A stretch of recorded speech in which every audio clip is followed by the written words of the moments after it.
I am running for mayor because I believe that you deserve to be here.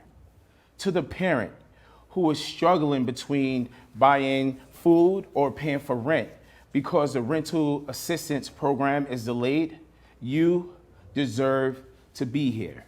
To the firefighter who just passed the biggest test but can't afford to live here in Jersey City because we have not passed a robust inclusionary zoning ordinance, you deserve to be here.